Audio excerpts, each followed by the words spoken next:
করছি গাজর, আদা, মূলো দিয়ে আচারে দেখো লম্বা লম্বা করে কেটে তোমার মুছে নিলাম। জলটা ছিল, জলটা মুছে এ দেখো জোয়ান, সর্ষে, শুকনো লঙ্কা, জিরে, ধনে সব দেবো।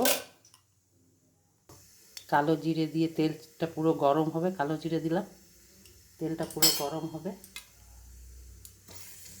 তেলটা গরম হওয়ার পরে ওইগুলো দিয়ে দেবো আর মশলাটা বা গুঁড়ো করে দেবো। একটু কড়াইয়ে নেড়ে নেবো, শুকনো হালকা নেড়ে নেবো, দিয়ে গুঁড়ো করে দিয়ে দেবো।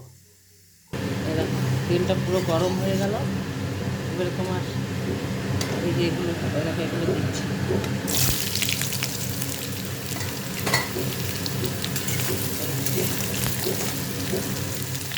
এগুলো গরম তেলের মধ্যে দিয়ে একটু নাড়াচাড়া করে ওই মশলাগুলো একটু কড়াইয়ে নেড়ে গুঁড়ো করে দিয়ে দেবো ওই আচারের মধ্যে।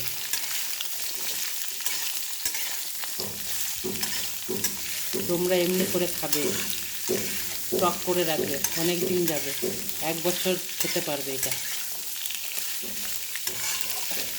হয়ে গেলে একটু ভিনিগার দিয়ে দেবো, 1 কাপ ভিনিগার দেবো, তোমার 1 বছর সংরক্ষণ করে খেতে পারবে।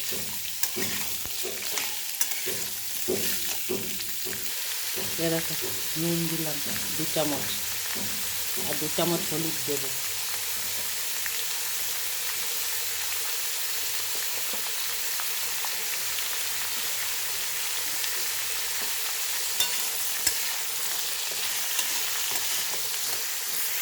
এই দেখো কটা কাঁচা লঙ্কাও দিলাম।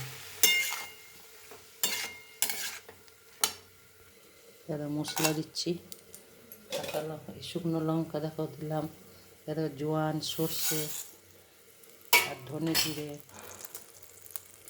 দিয়ে এই দেখো ভিনিগার দিচ্ছি। ভিনেগার দিয়ে এবার কাচের বোতলে রেখে দেবো।